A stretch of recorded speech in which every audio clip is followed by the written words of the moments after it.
வருங்காலம் வருகிறது, தமிழ்நாடு வருகிறது, நாளைய தீர்ப்பு வருகிறது. இதோ வெற்றி தலைவரின் தலைமை உரை.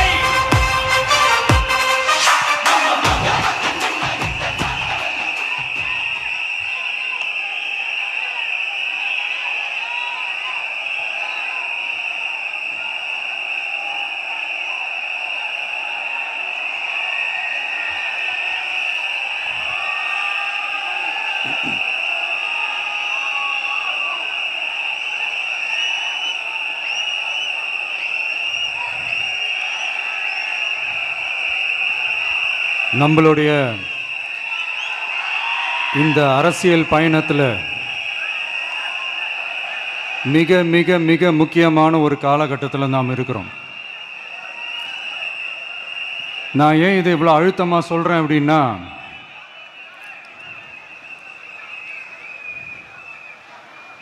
ஏதோ அழுத்தம் இருக்குமோன்னு நினைக்கிறீங்களோ? அழுத்தமா? நமக்கா?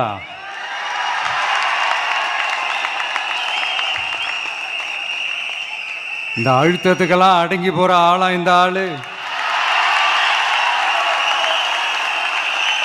இந்த மூஞ்சா பார்த்தா அப்படியா தெரியுது உங்களுக்கு?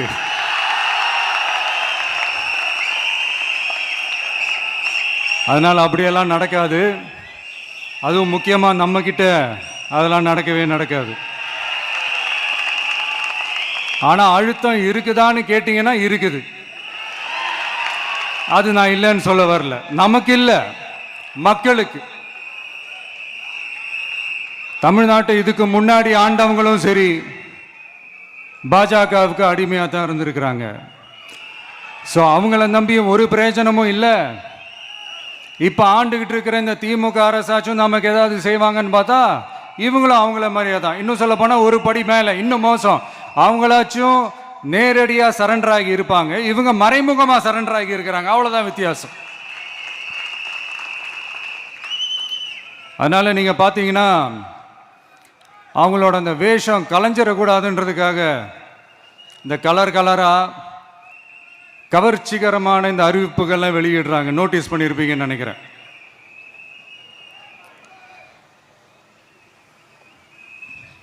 அதனால்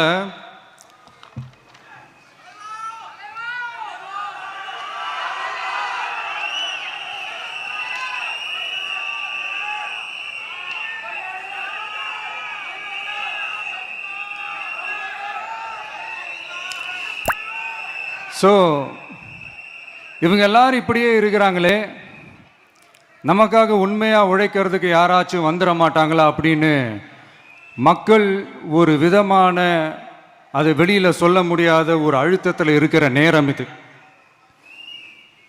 மாற்றி மாற்றி ஓட்டு போட்டு ஏமாந்து அவங்க இப்போ நம்மளை நம்புகிறாங்க. நம்மளுடைய இந்த தமிழக வெற்றி கழகத்தை இந்த விஜய் கூட நிற்பான்னு நம்புகிறாங்க.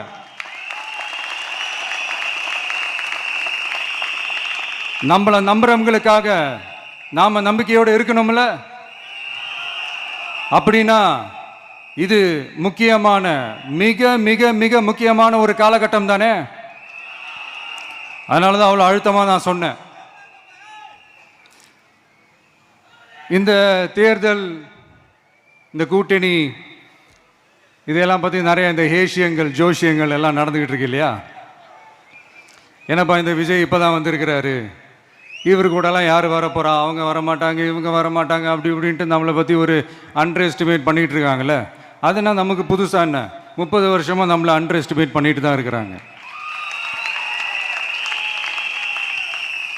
ஆனால் மக்கள் கரெக்டாக நம்மளை எஸ்டிமேட் பண்ணி ரொம்ப அழகாக, ரொம்ப அக்கறையாக, ரொம்ப தெளிவாக, ரொம்ப தீர்க்கமாக நமக்குன்னு ஒரு இடத்த கொடுத்துருக்குறாங்கல்ல. எப்படி? என் கேரியரின் உச்சமான ஒரு இடத்த கொடுத்துருக்குறாங்கல்ல. அதை இந்த நாடே பார்த்துக்கிட்டு இருக்குல்ல. ஏன் அப்படி எனக்கு அந்த இடத்த கொடுக்கணும்? ஏன்னா இந்த விஜய் நம்ம பிள்ளையாச்சே, நம்ம அண்ணனாச்சே, நம்ம தம்பியாச்சேன்னு சொல்லி அவங்க மனசுல அப்படி தோணுது. அதனாலதான் நமக்கு அப்படி ஒரு இடத்த கொடுத்து உள்ளன்போடு அள்ளி நம்மளை அரவணைச்சிக்கிட்டு இருக்கிறாங்க. அப்படி நம்மளை நம்புறவங்களுக்காக நாம உழைக்கிறதே அது ஒரு பழக்கமாகி பழக்கமாகி இப்போ அதுவே என்னுடைய ஒரு ஒரிஜினல் கேரக்டராகவே மாறிடுச்சு. இத்தனை வருஷமாக இருக்கிற அந்த உழைக்கிற குணம் அது எப்படி மாறும்? அதெல்லாம் மாறவே மாறாது. அரசியலுக்கு வந்ததுக்கு அப்புறமும் சரி, ஆட்சி அதிகாரத்துக்கு வந்ததுக்கு அப்புறமும் சரி, ஒன்னே ஒன்று சொல்ற, எழுதி வச்சுக்கோங்க. இதுக்கு முன்னாடி இருந்தவங்க மாதிரியோ இல்லை இப்போ இருக்கிறவங்க மாதிரியோ ஊழல் செய்யவே மாட்டான்.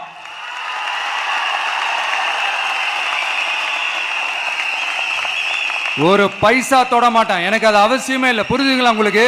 எனக்கு அதை தொட வேண்டிய அவசியமே இல்லை.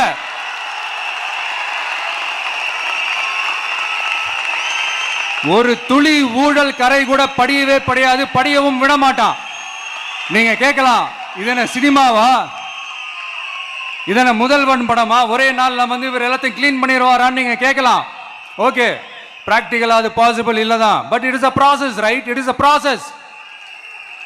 இப்படி எதுக்குமே ஆசைப்படாத ஒருத்தன் அரசியலுக்கு வர்றான் அப்படின்னா, அவன் கண்ணு முன்னாடி ஏதாவது ஒரு தப்பு நடக்குது அப்படின்னா, அவன் கண்ணு முன்னாடி ஏதாவது இந்த மாதிரி ஒரு ஊழல் நடக்குது அப்படின்னா, அதை பார்த்துக்கிட்டு அவன் சும்மா இருப்பான்னு நினைக்கிறீங்க?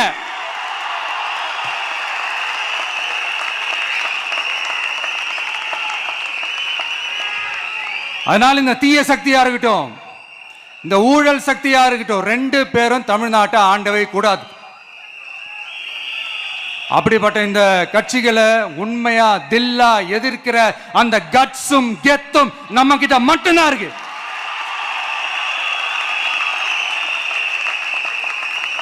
அதனால நீங்க என்ன சூழ்ச்சி நம்ம மேல பண்ணாலும், என்ன அழுத்தம் நீங்க கொடுத்தாலும், இந்த அடங்கி போறதுக்கோ, இந்த அண்டி பொழைக்கிறதுக்கோ, இல்ல இந்த அடிமையா இருக்கிறதுக்கால நாம அரசியலுக்கு வரல.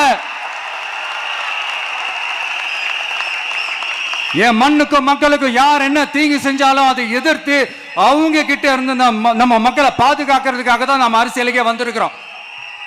அண்ட் முக்கியமா தோழர்களே, மக்களுக்கு என் மேல மட்டும் நம்பிக்கை இருந்தா அது பத்தாது. என் கூட டிராவல் பண்ற என்னோட எல்லா தோழர்கள்கிட்ட அந்த நம்பிக்கை வரணும்.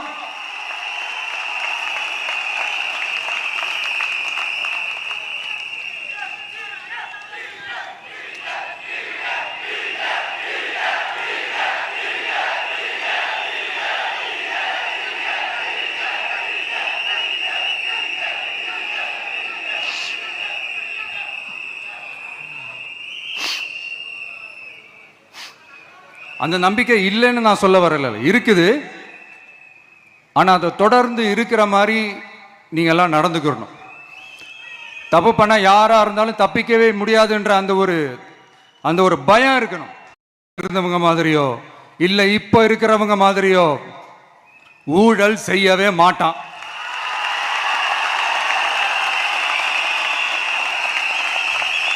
ஒரு பைசா தொட மாட்டான். எனக்கு அது அவசியமே இல்லை. புரியுதுங்களா உங்களுக்கு?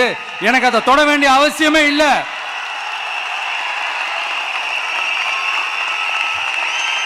ஒரு துளி ஊழல் கரை கூட படியவே படியாது, படியவும் விட மாட்டான்.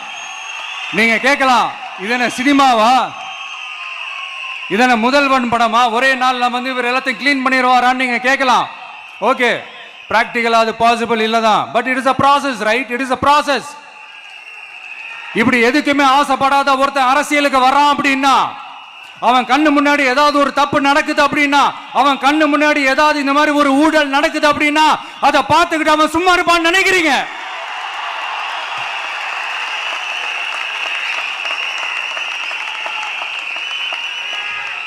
அதனால இந்த தீய சக்தியா இருக்கட்டும், இந்த ஊழல் சக்தியா இருக்கட்டும், ரெண்டு பேரும் தமிழ்நாட்டை ஆண்டவே கூடாது. அப்படிப்பட்ட இந்த கட்சிகளை உண்மையா தில்லா எதிர்க்கிற அந்த கட்ஸும் கெத்தும் நம்ம கிட்ட மட்டும்தான் இருக்கு.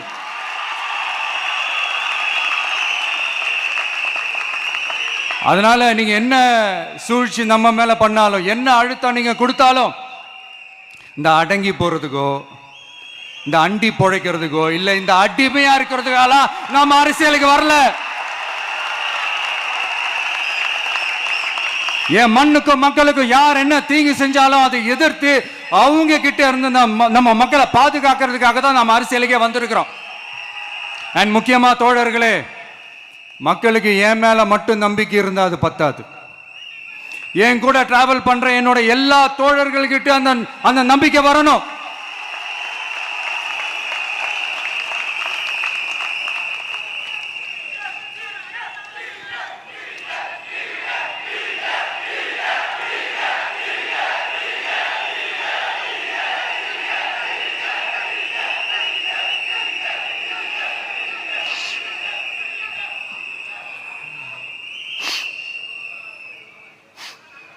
அந்த நம்பிக்கை இல்லைன்னு நான் சொல்ல வரல, இருக்குது.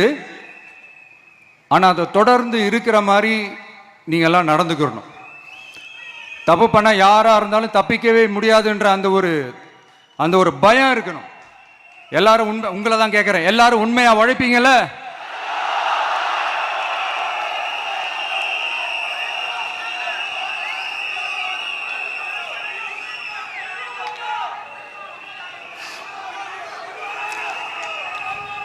யாருக்காகவும் எதுக்காகவும் நம்மளோட அரசியல்ல காம்ப்ரமைஸ் பண்ணிக்கவே கூடாது. செய்வீங்கல்ல?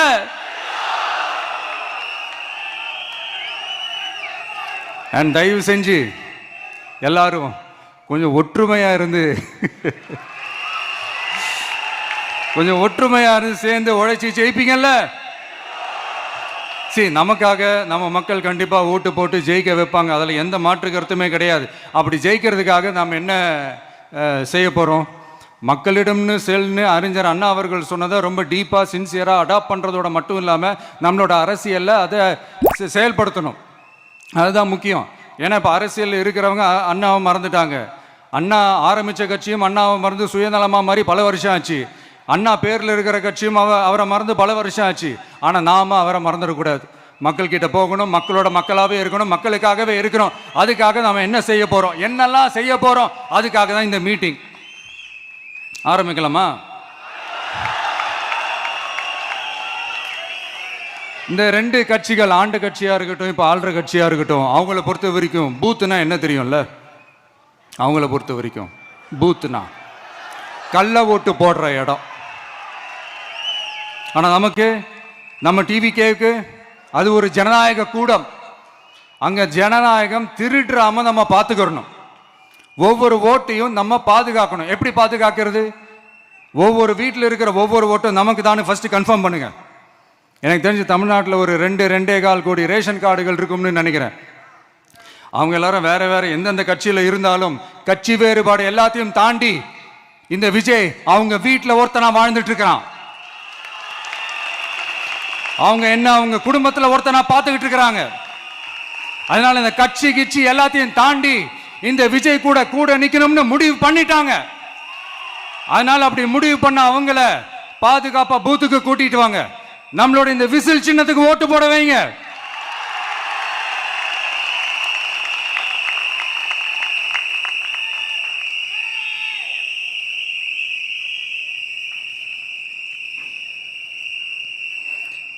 ஒன்றியம், நகரம், பேரூர், பகுதி, கிளைன்னு இங்க வந்திருக்கிற நம்மள எல்லார் நிர்வாகிகளும் தான் நம்ம கட்சியினுடைய ஆணி வேர். நீங்க எல்லாரும் சுதந்திரமா செயல்படணும், சுதந்திரமா செயல்பட விடணும்.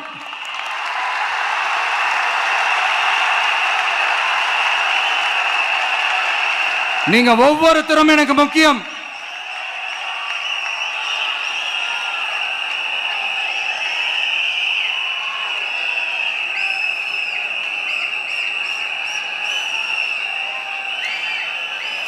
நீங்க தான் நம்மளுடைய இந்த BLAs பூத் லெவல் ஏஜென்ட்ஸோட களத்தில் நின்று வேலை பார்க்க போற ஃப்ரண்ட் லைன் வாரியர்ஸ்.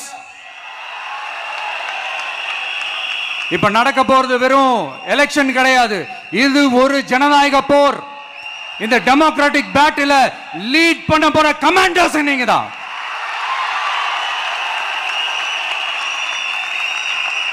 நான் ஏன் இது எவ்வளவு ஸ்ட்ரெஸ் பண்ணி சொல்றேன் அப்படின்னா, இந்த தீய சக்தி எப்படி, இந்த தீய சக்தியோட தில்லு முள்ளுலாம் உங்களுக்கே நல்லா தெரியும். முழிச்சிட்டு இருக்கும் போதே முழியை தோண்டி எடுத்துட்டு போற கூட்டம். அதனால கொஞ்சம் ஜாக்கிரதையா இருக்கணும். நம்ம எலெக்ஷனுக்கு இன்னும் 3 மாசம் தான் இருக்குது, அவ்வளவு கூட இல்லைன்னு நினைக்கிறேன். இந்த 3 மாசத்துல நீங்க செய்ய போற அந்த களப்பணியில தான் நம்மளுடைய வெற்றியே இருக்குது. உங்களுக்கு இந்த விஜய் பிடிக்கும்ன்றது உண்மைனா, சத்தியம்னா, உங்களோட உழைப்புல அதை காட்டுங்க.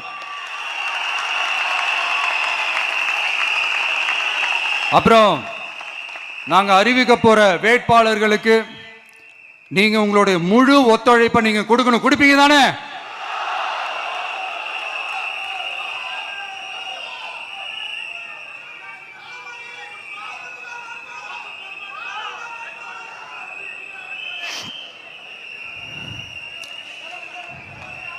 உங்க எல்லாரையும்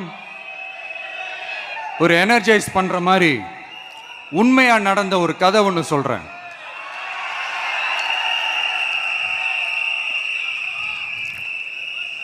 சொந்த நாட்டையே ஒரு கூட்டம் அபகரிக்குது. சொந்த நாட்டிலேயே இருக்க முடியாத அளவுக்கு ஒரு நெருக்கடி ஏற்படுது. ஸோ வேற வழி இல்லாமல் அந்த நாட்டை விட்டே வெளியே போய் வேற ஒரு இடத்துக்கு போய் காடு மலை அப்படி இப்படின்னு சுற்றி மறைஞ்சு வாழ வேண்டிய ஒரு சூழ்நிலை ஏற்படுது. என்னடா இப்படியே ஓடிக்கிட்டு இருக்குமேன்னு சொல்லிட்டு தன்னோட நட்பு சக்திங்க கிட்ட பேசி ஒரு பெரும் படையை திரட்டிக்கிட்டு அதிரடியாக ஒரு போரை நடத்தி அந்த நாட்டையே திருப்ப மீட்டு எடுத்தது யார் தெரியுமா? நம்ம கொள்கை தலைவர்களை ஒருத்தரான ராணி வேலு நாச்சியார் அவர்கள் தான். அவங்களுக்கு அந்த நட்பு சக்தியா கூட இருந்து உழைச்சது சின்ன மருது, பெரிய மருது, சையது, கார்கின்னு சொல்லிட்டு அந்த 3 பேரும் தான். ஆங்கிலேயர் படை, ஆற்காட்டு படை மாதிரி அந்த 2 பெரும் படையை அடிச்சு துவம்சம் பண்ணிட்டு அந்த நாட்டையை திருப்பி மீட்டு எடுத்தது வேலு நாச்சியார். அன்னைக்கு இருந்த ஆங்கிலேயர் படை, ஆற்காட்டு படை மாதிரி இன்னைக்கு என்னென்ன படை இருக்குதுன்னு உங்க எல்லாருக்குமே நல்லா தெரியும்.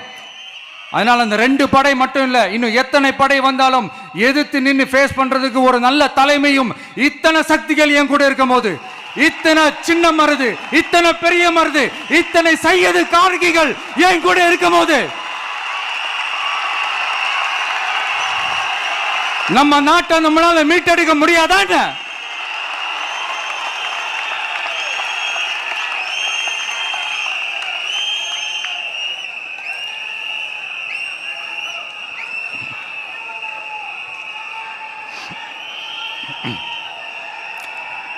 அதுவும் இந்த படை, நம்மளுடைய இந்த டிவிகே படை நட்பு சக்தி இருந்தாலும் இல்லைனாலும் தனியாவும் நின்று கெத்தா ஜெயிக்கிற அளவுக்கு ஒரு மிகப்பெரிய படை.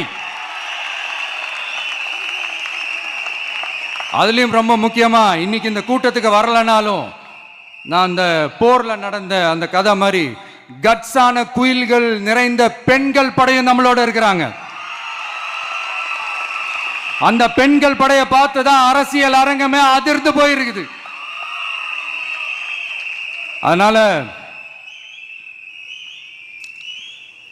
எல்லாரும் ஒரு நிமிஷம் எனக்காக எந்திரிச்சு நில்லுங்களேன் ப்ளீஸ். நான் சொல்றதை கொஞ்சம் ரிப்பீட் பண்ணுங்க. இந்த 2026 சட்டமன்ற தேர்தல்ல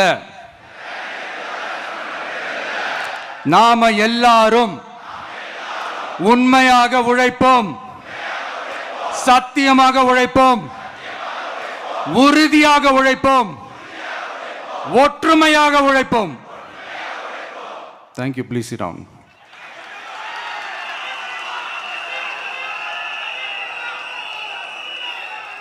உங்களோட இந்த வார்த்தையை நான் மனப்பூர்வமா நம்புறேன். நான் ஏற்கனவே சொன்ன மாதிரி இந்த வரப்போற தேர்தல் இதுவரைக்கும் தமிழ்நாடு பார்த்திராத ஒரு வித்தியாசமான தேர்தல். நம்மளுடைய படை வரிசையும் அப்படிதான், ஒரு பவர் பேக்ட் ஃபோர்ஸ். இவ்வளவு நாள் இதை நாம மட்டும்தான் சொல்லிக்கிட்டு இருந்தோம். இப்போ கொஞ்சம் கொஞ்சமா அதை வெளியில சொல்ல ஆரம்பிக்கிறாங்க. என்னடா இந்த விஜய் கூட இருக்கிற ஃபோர்ஸை பார்த்தா சாதாரண ஃபோர்ஸ் மாதிரி தெரியல, மிலிட்ரியோட பெரிய ஃபோர்ஸா இருக்குது, வரப்போற எலெக்ஷனை கணிக்கவே முடியல, அப்படி இப்படின்னு சில குரல்கள்லாம் கேட்க ஆரம்பிக்குது. கணிக்கவே முடியலன்னு அவங்க வேணா சொல்லலாம், ஆனா மக்கள் ஆல்ரெடி கணிச்சு முடிச்சுட்டாங்க.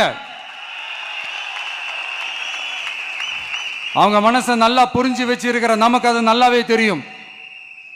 அதனால இந்த எலெக்ஷன் ரிசல்ட்டுக்கு அப்புறம் இந்த தீய சக்தி கிட்ட இருந்தோம், இந்த ஊழல்வாத அடிமை சக்தி கிட்ட இருந்தோம் தமிழ்நாட்டை மீட்டுட்டோம்னு உறுதியா அறிவிப்போம். அதுல என்ன மாற்று கருத்து கிடையாது. அதனால என் நெஞ்சில் குடியிருக்கும் தோழர்களே, தோழிகளே, உங்களோட நான் இருக்கேன், நம்மளோட நம்ம மக்கள் இருக்கிறாங்க. இதுக்கு மேல என்ன வேணும்? கான்பிடண்டா இருங்க, நல்லதே நடக்கும், வெற்றி நிச்சயம். மீண்டும் சந்திக்கும் வரை நன்றி, வணக்கம்.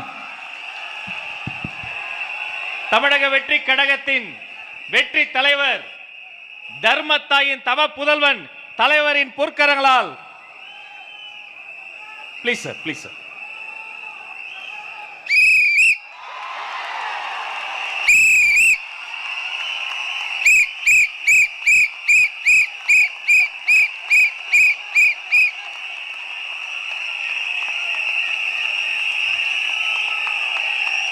நம்ம சின்னம் உங்கள் சின்னம், நம்மளுடைய வெற்றி சின்னம் விசில். கப்பு முக்கியம் பகிலே.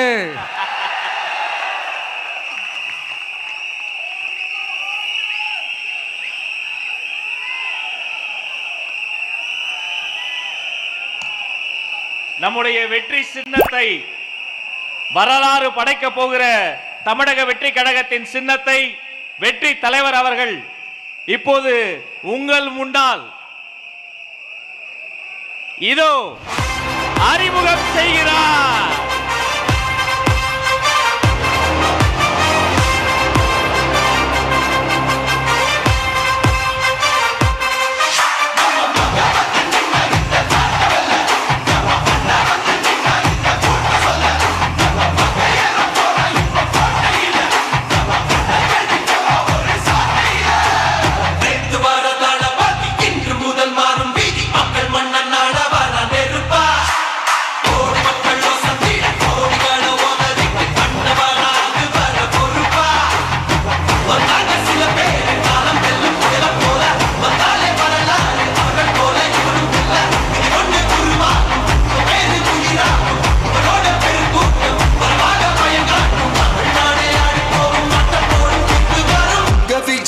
விஜய் உயிரென்ன வரனா, விஜய் உங்க விஜய் எளியவன் குரல் தான்.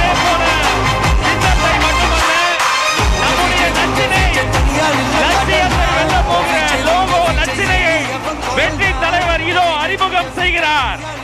வீட்டுக்கு வீடு, வீதிக்கு வீதி, ஊர் முழுக்க உலகம் முழுக்க புதிய சரித்திரம் படைக்க போகிற தமிழக வெற்றி கழகத்தினுடைய தேர்தல் பரப்புரை லட்சினை வெற்றி சின்னம் விசையோடு இதோ.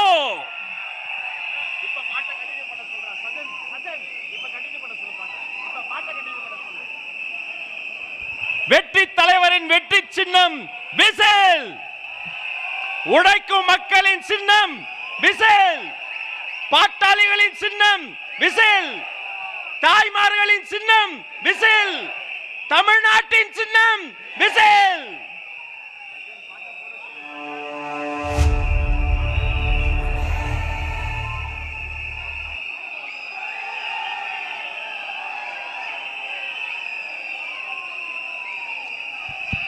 இந்த லோகோ லட்சணையை ஆதாரமாக கொண்டு வீட்டுக்கு வீடு நம்முடைய கேம்பெயின் பரப்புரை துவங்குகிறது என்பதை நெஞ்சார்ந்த மகிழ்ச்சியோடு உங்களோடு பகிர்ந்து கொள்கிறோம். இனி வீட்டுக்கு வீடு விசில்.